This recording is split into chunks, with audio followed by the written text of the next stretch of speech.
Hello everyone.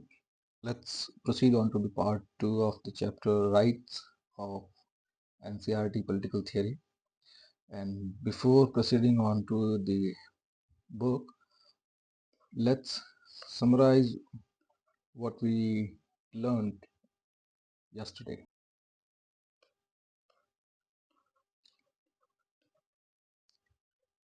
Summary. The first thing is the definition of rights. So rights are entitlement or claims that an individual seeks from an authority or individual asks from a certain authority from an authority. And in our case, in political science, this authority is law. And even in our Indian case, the authority which Indian citizen ask their due rights or their claims is law or constitution. But constitution in itself, it cannot settle those rights and claims because it is not a living body. So constitution has authorized government of India, or in political parlance it is called the state. So the constitution has authorized the state to hear our grievances, to provide us with rights, claims, and whatever that is due to us. So these rights that um we find that are absolutely necessary to lead a dignified or live a life with minimum standards, we seek those rights from the state. And now, having said that, let's talk about how rights have come into the fashion. Because rights were not there when we were Homo erectus. Rights were not there when we were living in the jungle. Like, rights were not there when we had a primitive existence similar to that of other animals. So during that time, many of the things that we see now were not present. So how did the right came into existence? So right is a part of civilizational process, and civilization as such, it started with the Neolithic revolution.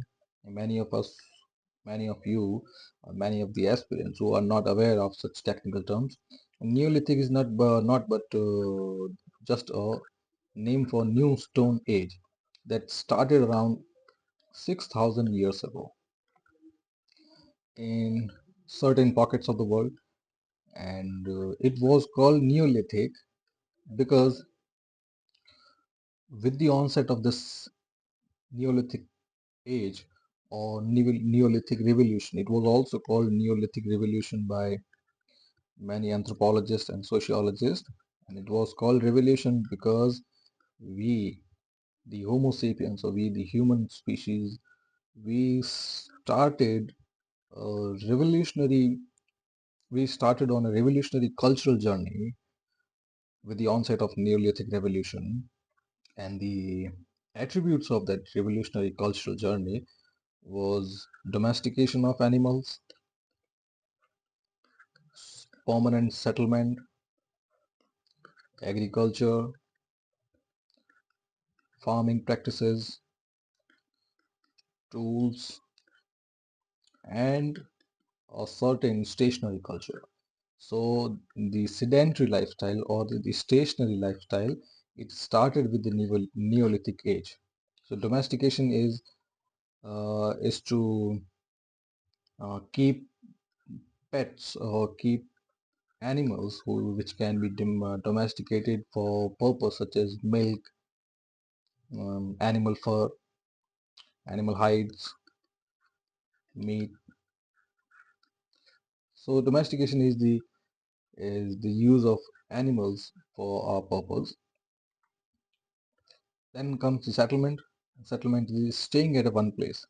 So before Neolithic revolution, it was believed that during Paleolithic and Mesolithic, So both the terms mean nothing but old stone ages. So that is the time beyond Neolithic revolution.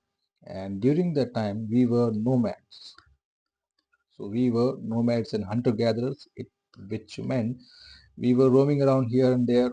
We were not settled at any place. We did not have any organization. We did not have any villages. We did not have any permanent structure which we can call a settled place. So the settlement started with Neolithic revolution, and it was because of agriculture. Because when you start agriculture, when you start farming and tilling places or fields, you need to stay at a certain place.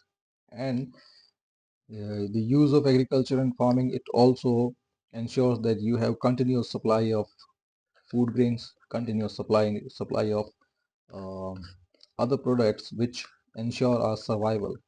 And with survival, there is proliferation or increase in population. And with increase in population, you need to care for the old, you need to care for the young, and that is possible only if you have a settled structure in which you can house your family. Then with the farming, we have had use of tools and other cultural features such as use of fire, use of wheel, uh, primitive structure of many of modern technology such as the use of Persian wheels, use of plow. So in short, the Neolithic revolution, it was the the birth phase of modern civilization. And when modern civilization started, with it, those Neolithic settlements, they started growing into villages. And the villages, they increase in number, they increase in population, and they increase in specialization. And certainly those those increase and those specialization, they gradually gave way to empire. And one such empire that I'm talking about is Roman or Greco-Roman Empire. That is the empire that was prevalent in Greece and Rome. And in Rome and Greece, we have had uh, a new birth of an idea that that gave voice to people. The idea that entitled people to take part in ruling. So this first entitlement of rights, it was given itself by the the deliberations of or the establishment of democracy in Roman Empire. And with this, there came the talk of rights. Because when in democracy, people are already entitled to rule on behalf of themselves. So if people are ruling, and if people have been given some titles of proxy ruler, because in democracy, every individual is a proxy ruler. In such a case, you already have some rights, and it was only a matter of time before such entitlements were did became a talk of town, did came into fashion. And the first such bud or first such concept was a natural rights. So natural rights are those rights that are given by given to a person by the nature, which in short means naturally, if you are born into this world, you have a certain rights such as right to life, right to livelihood.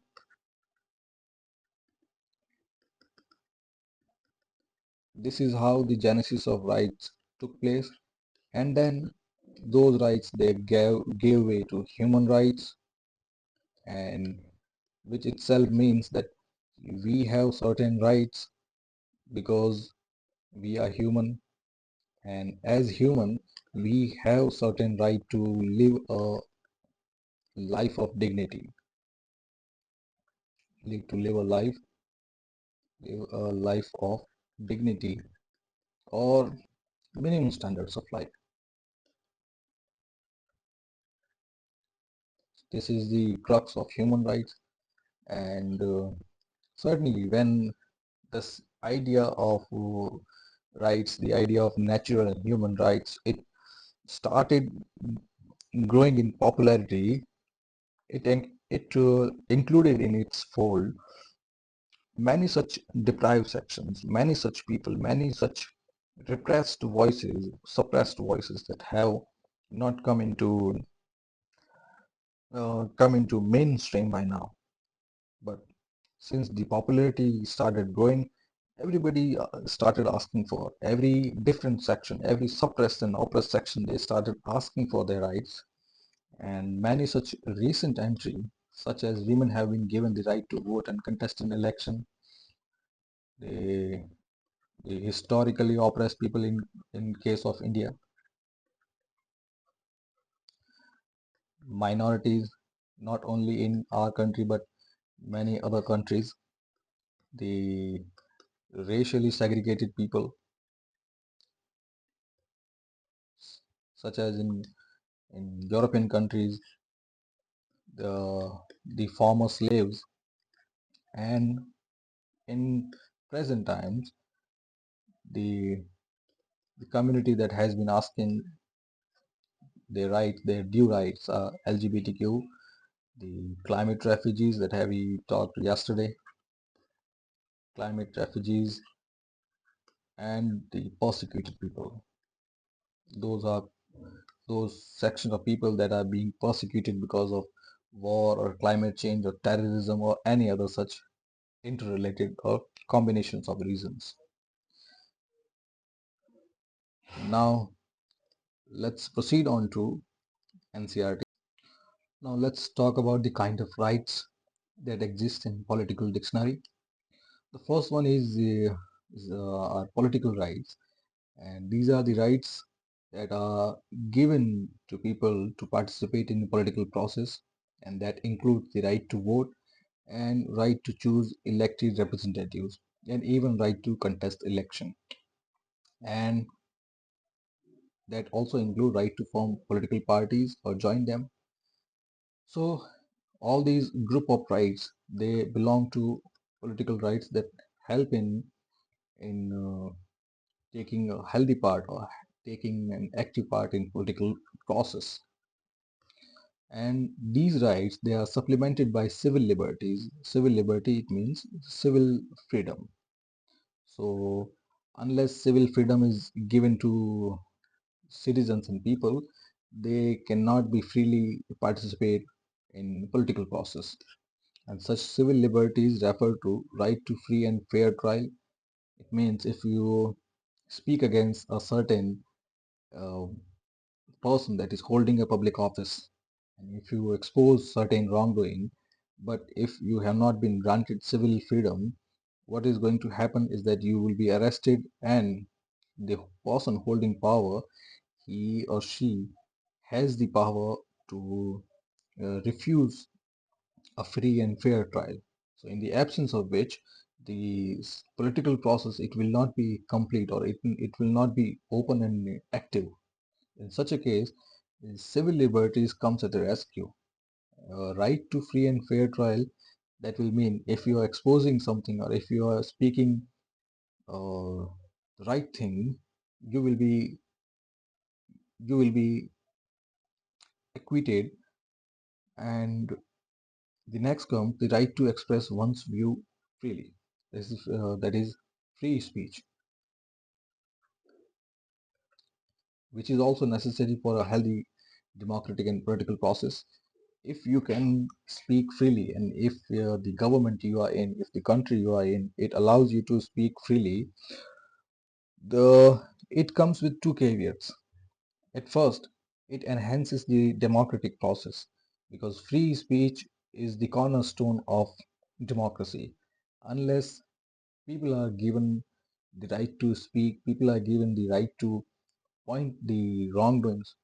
People are given the right to express their opinion or express an alternative viewpoint. If they are given these rights, the democracy, the uh, active participation, it will be ensured. But if your people denied such thing, so it will be democracy only in the name. It will be a authoritarian or a dictator society. Next comes the right to protest and express dissent. Yes. So if you are in a democracy, if democracy means you are a proxy ruler, and government, law, since the institutions, the organizations all exist for the benefit of people. And if something is done for your benefit, it should be beneficial to you. But if it is not, you are likely to protest. You are likely to express your dissent. Such as there was a case a few years back when metropolitan authority, it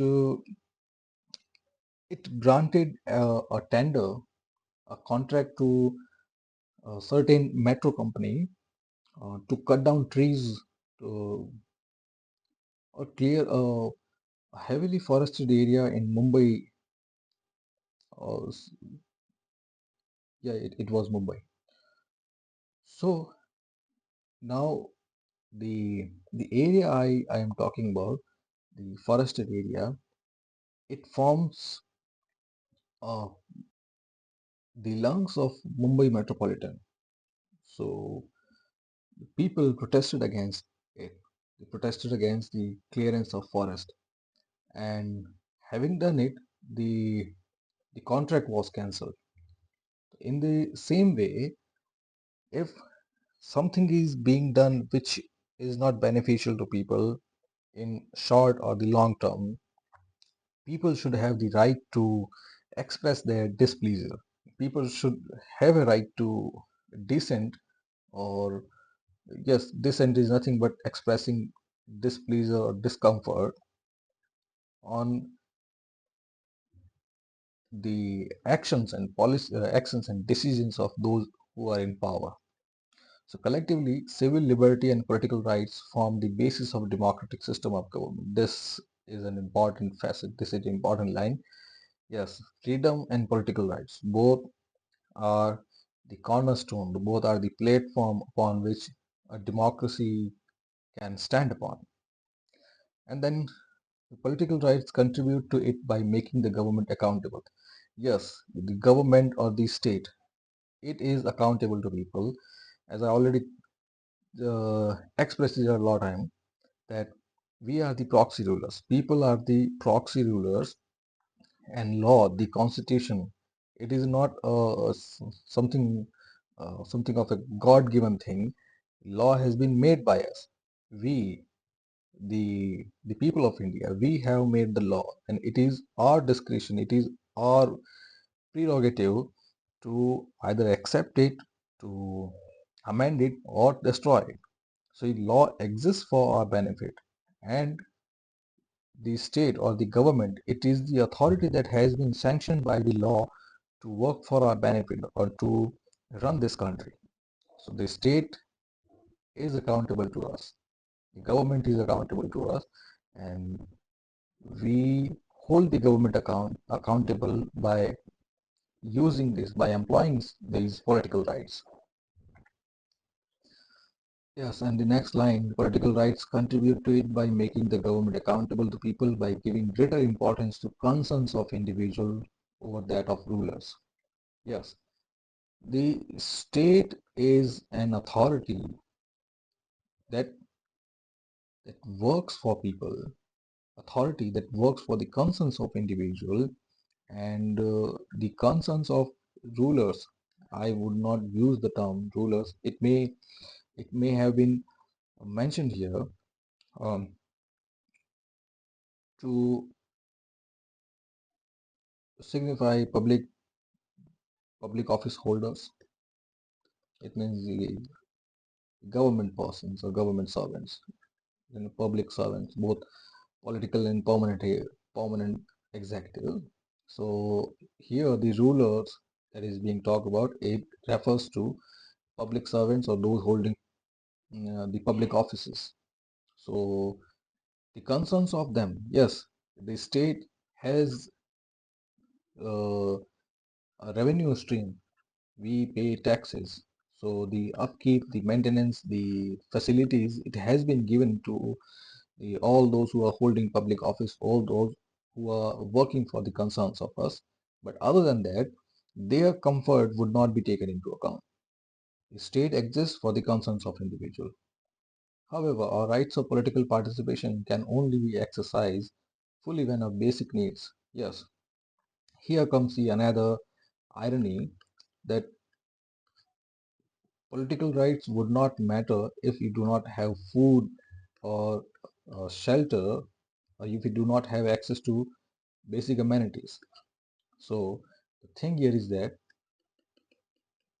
political rights such as right to vote or contest in election or take part or expression of free speech or expressing your displeasure or providing an alternative viewpoint, all of these they will matter only if you have the basic amenities. If you are if a certain person, if he's dying to make his ends meet, if he's working hard to provide the basic amenities to his family, in such a case, that person is unlikely to hold a high optimism for political rights, and it won't matter if somebody is hungry and you tell them that the government of India, the law, the constitution, it has given them political rights to express their displeasure. It is only be shameful for the person who express such a thing. Yes. So in short, the point is political rights are okay. Political rights are good only when our stomachs are full, when we have um, a roof over our head, when we have basic amenities that keeps us, that gives us a minimum standards of life. Only then we can talk about political rights. Other than that, first comes economic rights. What will law do if the people, if they cannot survive? So first comes survival, then comes the process that helps them in survival. So here the thing is being talked about is that when our basic needs of food, shelter, clothing, health are met, for a person living on payment and struggling to meet these basic needs, yes, if basic needs are not being met, political rights will have little value. So the state need to arrange these basic needs. And right now, many democratic society they are beginning to recognize these obligations, and they are providing economic rights. So it's like right now, or after a long time, they have recognized that they have put the cart before the horse. So by this phrase, you can imagine the situation we were in, or the situation we had been living in for such a long time. I'm talking about the political situation in which the cart was before the horse. And you can understand the irony here. Usually, the cart is followed by a horse. Horse come first, then cars. That's how he's going to pull the cart up. But if the cart it has been placed before the horse, it won't work. So what I'm talking about here is the democratic or the political societies or the political dictionary all over the world. They have hitherto, they have till now, they have favored political rights over economic rights, thinking if people have been given political rights, they will arrange their economic things somehow. But right now, the people have realized this thing. The people of democratic society and rulers and the newer generations, the political scientists, all of them, they have recognized this, that political rights should be followed by economic rights. And in some countries, citizens, particularly those with low income, receive housing and medical facilities from the state. Yes, it, like in the US, in our country, and in other countries, unemployed persons receive a certain minimum wage so that they can meet their basic needs. And we in our country, we have a pension system of the old age people, or the families that do not have any dependents. Next, today, in addition to political and economic rights, more democracy are recognizing cultural claim of citizens. And as I already elaborated this concept in while I was uh, providing a summary of yesterday's lecture, it is that it was natural right first during the ancient time, which was followed by human rights in during the medieval time, or uh, the initial modern times. That was during uh, the colonial period around 1920s to 1970s. So the human rights were cited, and now when the the initial bargainers, or the initial seekers, they have been given their rights, and those rights have been employed, those rights have been used, the consumption of those rights, and see the enjoyment of those rights, they provided benefit to the people who were in these generations. And these these oppressed people, or these deprived people, when they got the taste of rights, and these rights help them in gaining a certain dignity, gaining a life. So when they got life, their children, they sought another pair of rights, sought another group of rights,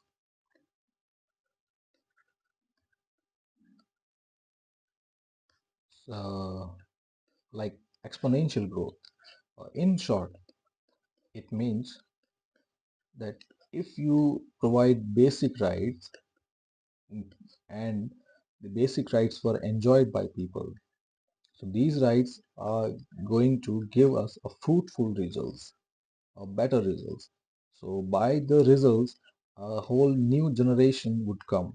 A whole new generation would come into picture, and this new generation, it would seek newer rights, because the earlier situation, the earlier deprivation is not there. But when the generation, it transits from an certain stage from A to B, the older challenges, they may be overcome, but newer class or newer group of challenges, they will emerge. So this newer generation with newer kind of challenges, or newer kind of deprived rights, they are seeking it now. So the definition, or the basket of rights, it has been growing.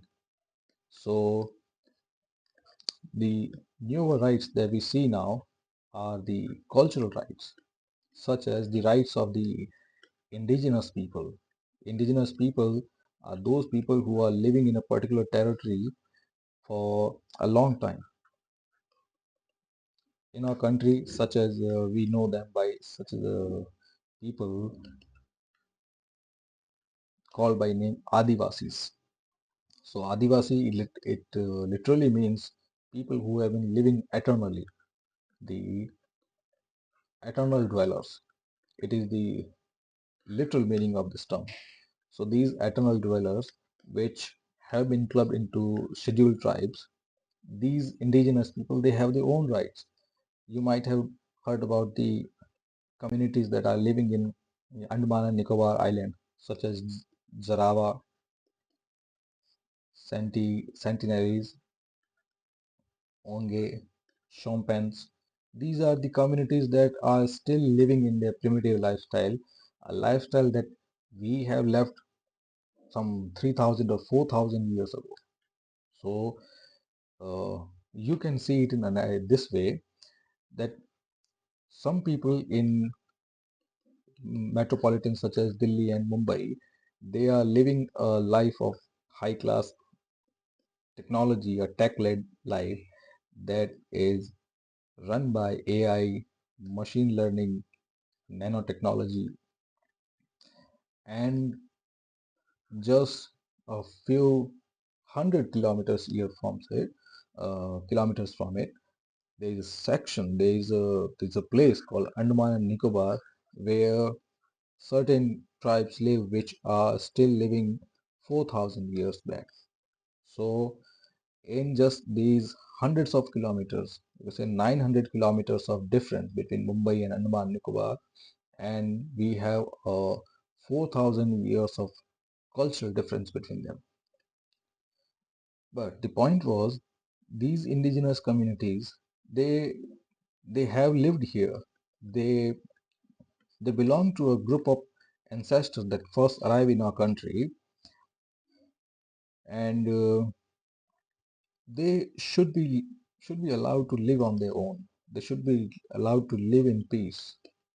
So these indigenous communities everywhere, whether it is Andaman and Nicobar, whether Northeast tribes, colorful mosaic of various tribes such as Naga, Mizo,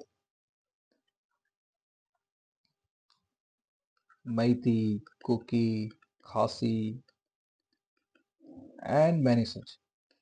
All in all, we have around 750 scheduled tribes in India, out of which 700 are communities that are still living their own life.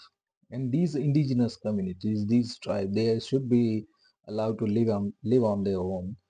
And other than the scheduled tribe, there are many minorities that have their own cultural attributes. They have their own cultural life, the distinctive cultures.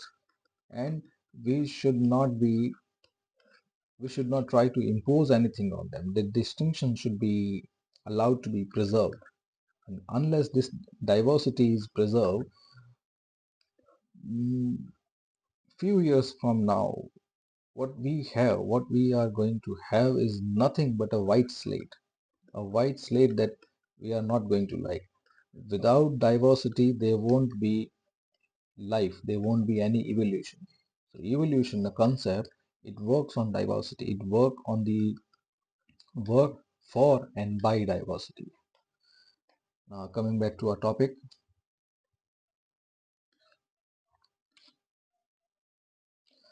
now let's talk about rights and responsibility.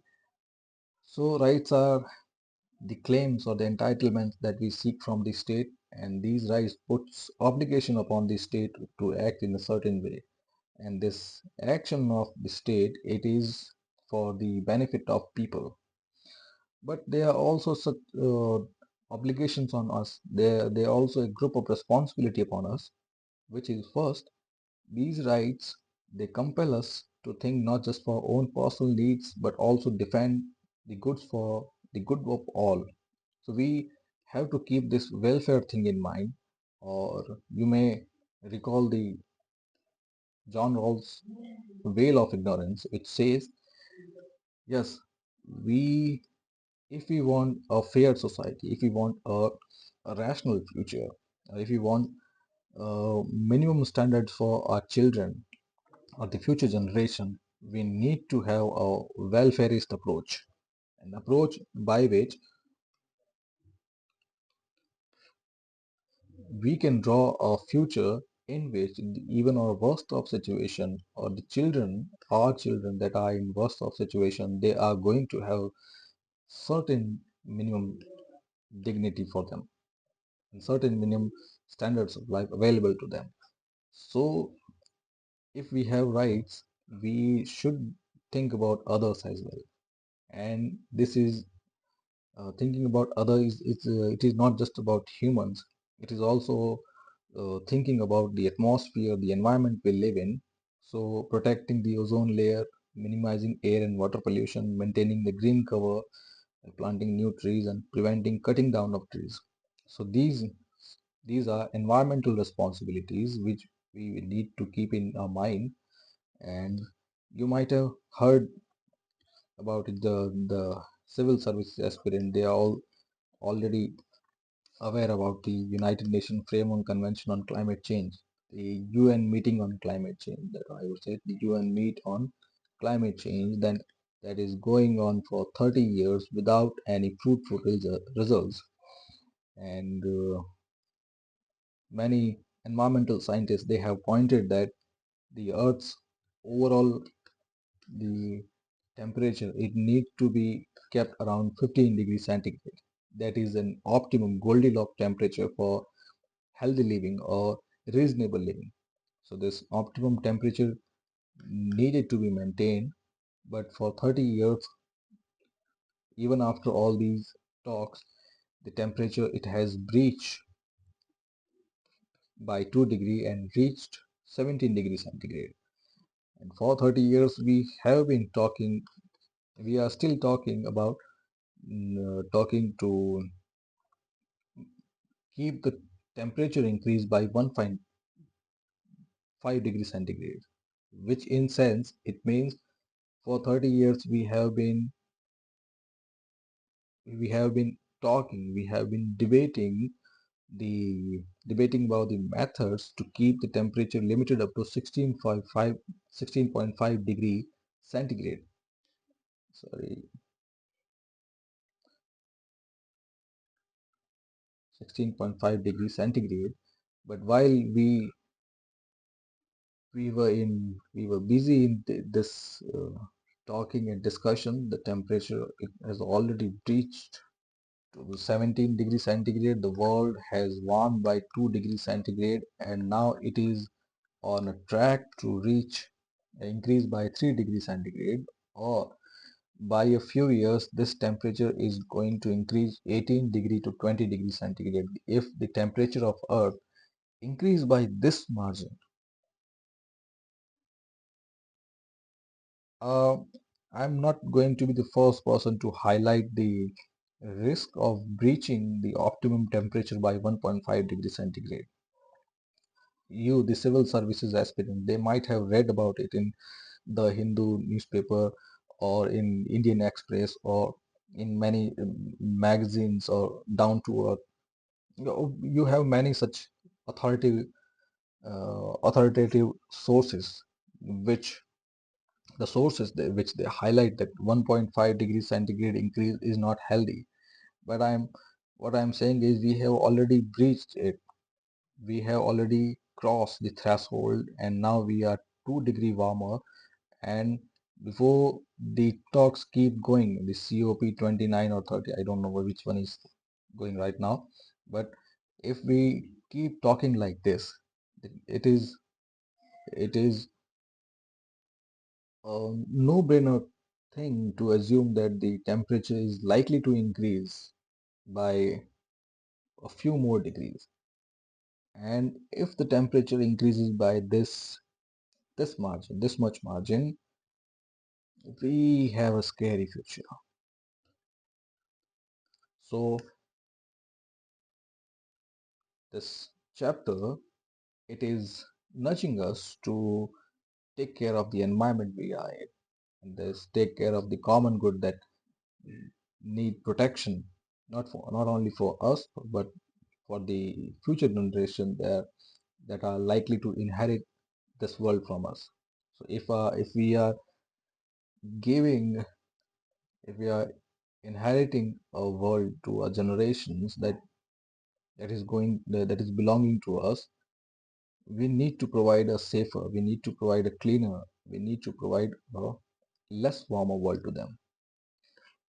The second thing is here that the rights require that I respect the rights of others. Yes, if I have been given a right, I should not disrespect the rights of others. It is not only I who have been given the rights. The, the basic concept of law, it says law is blind and everybody is equal before law and everybody is equally protected from law. Article 14, fundamental right, the real concept behind the formation, and the adoption of law. People adopt law only when they are ensured and they are convinced that law will not act against them and they will be equal participant and equal beneficiary of law. So if I have rights, so do others. And if I want to enjoy my rights, I need to respect the rights of others. If I do not want others to interfere in the choices I make, if I want people should not interfere or intervene in my life, intervene the choices that are sought by me and made by me, I should refrain from, I should not interfere in the choices of others. So it's a live and let live kind of thing. If you want to live, you want to let others live. And I cannot use the right to free speech to incite a crowd to kill my neighbor. Yes, if I have right to free speech, first thing, I cannot use that right for any defamatory or derogatory purpose or any violent purpose. My right to free speech is subjected to reasonable restrictions. Third thing is we must balance our rights when they come into conflict. It is the inter-right conflict. And inter-right conflict is a conflict or dilemma between uh, two or more than two rights, and it happens when the by certain rights they invade someone's right. So my right versus others' right. Now the difference here is, or the problem here is that I may have some right, so others also have some rights. Now, if I have certain rights, such as I have right to live and I have right to free expression. In both such cases, such as when I have a right to live, so I am speaking, and now the other right to free expression, and I made the living, I enjoy the first right by employing the second right. So, which means my right to live, my right to life, or my right to livelihood, that is Article 19 and 21 both, and this is Article 19. This inter-right conflict, it it can be expressed in this way: that my right to life, it should not hinder the right of others. In the same way, when my right curtail or invade others' right, it is bound to become problematic. It is, to put in another way, the example is given here that I have been given to a right to freely express myself on social media. So I can take pictures. I can take pictures of sceneries. I can take pictures of uh, landscapes. I can take picture of butterflies. I can take pictures of building. But this this right of free expression, or this right to express the my art on social media, it should not invade others' right. So the inter-right conflict is here. My right to expression, which is Article 19, but others' right to privacy, Article 21, and there is a conflict. If I use my right to take pictures and I take pictures of someone bathing in his house and post them on internet, this would be a violation of privacy. And this is how this inter-right conflict comes into open. And this should be avoided as much as possible. My right and others' right, both are separate things. They may have some commonality, but you need to respect the inter-right mutuality just by um, by giving others the due right to enjoy their own rights. Your right should not invade others' right. That is the final solution for inter-right conflict. Now, fourth, citizens must be vigilant about limitation which may be placed on their rights. Yes, we have rights, but the state, it has the authority or the power to put reasonable restrictions on us. And these reasonable restrictions, they can be put on our rights. And this has been mentioned in the law itself, in the constitution itself. In such a case, government or the state, it may impose reasonable or increase restriction on civil liberty, citing grounds of national security. And this has come into fashion, this has come into news since last few years, that government is citing national security to put restriction on civil liberties. Yes, so protecting national security, protecting national borders and internal security, it is a prerogative and domain of the state, and it is necessary. But the restriction that is imposed by the state, they should be the last resort. They should be necessary and they should be followed by due process of law. Due process of law is due process of law means that the government, it should, government or any other authority, it should follow a legal and fair procedure to achieve an outcome. So in the same way, if government is invoking the national security clause and increasing restriction on civil liberties, these restrictions, they should follow due process of law, they should be deliberated upon, and they should be the last resort, because this national security clause, it fraught with errors. You A state can cite this clause, can invoke this clause to do the unimaginable. Uh, it can it can even stoop very low to restrict civil liberty, and it is generally believed that if government invoke national security, this invocation, it won't be challenged, because uh, the constitution, it has given us the right to express our displeasure. It can it has given us the right to stand up against the wrongdoing. And it has been seen that whenever government try to restrict people or restrict civil liberties, people stood up against it. It happened.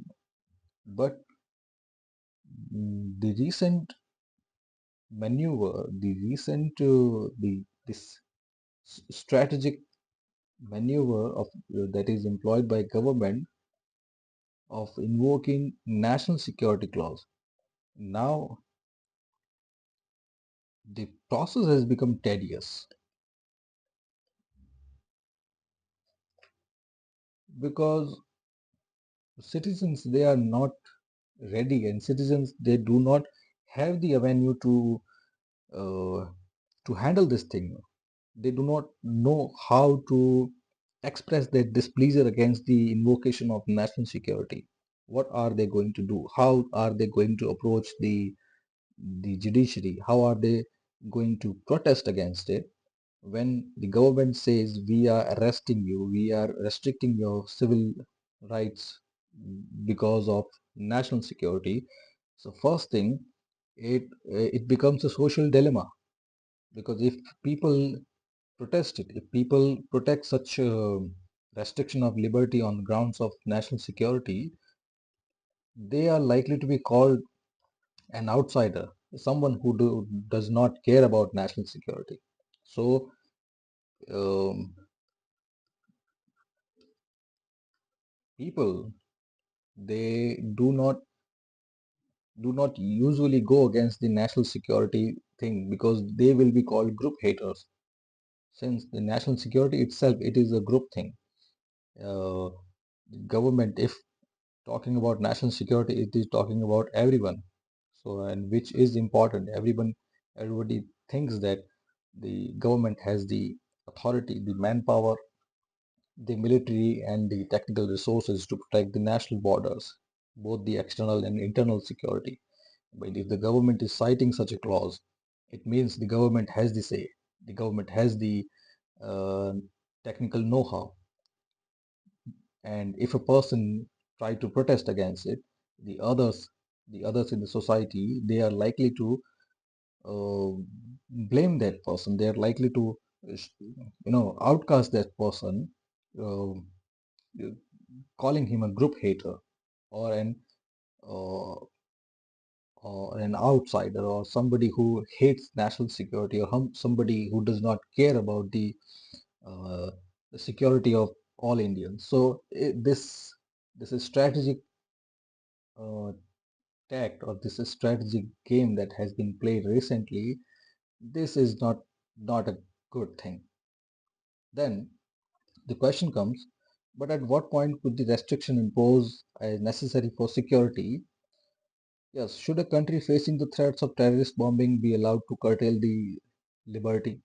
So yeah, here the tough questions are being asked, and this asking tough question is the fruitful ground upon which democracy feels happy. This is healthy for democracy. So the questions are, how can government curtail civil liberty citing the national security clause, and at what point these restrictions are necessary? First, is it terrorist bombing? If government believes that terrorists are bombing civil places, so should it be allowed to curtail the liberty of citizens? Why is that necessary? Second, should it allowed should it be allowed to arrest people on mere suspicion? That is also a tough and error-prone thing, a thing that can be misused easily. If government has been given a free hand on national security, so every political opposition, everyone who protests against the government, even for the wrongdoings that are not related to national security, government can club all those protests in one group, calling it a threat to national security, and it can arrest everyone who, so someone or some of those people may be talking about government corruption, but or someone may be protesting against the wrong decisions made by government. Someone may be uh, talking about the discriminatory practices that used by the government. But government, if government is given a free hand on national security, it can arrest people, and this clause can be misused. Next tough question: should it be allowed to intercept the mail or tap their phones? So if government is given a free hand for the preservation of national security, can it intercept phones? Can it use software such as Pegasus? The next question, can the government be allowed to torture people to extract confessions? And that too, or on the grounds of national security. So is the national security clause, is it going to become an unquestionable prerogative of the government? So the question here is that tough. Is the government given a free hand in which the national security it becomes unquestionable, or semi-divine, or even a divine thing that nobody can ask, nobody can question? If government has cited national security clause, so you are likely to go to jail, you are likely to be murdered, you are likely to be tortured, and but you cannot question it. So the last part, it is nudging us to it is it is convincing us to be vigilant in protecting our rights and to develop healthy democratic practices of dissent, of protest, of questioning. And next come, we need to be extremely cautious about giving government powers which could be used to curtail the civil liberty of individuals. So such power that can be misused, we should be extremely vigilant, as extremely cautious about giving the state that much power. And governments can become authoritarian and undermine the very reasons for the government exist. That is the well-being of members of state. As time and again, I have many times highlighted this thing that the government state exists for people. People do not exist for the government. So if you give government that much power that can be misused, they are likely to misuse against the civil liberties of people, and we need to be vigilant in protecting our rights. That's it. Thank you very much. That's the end of chapter.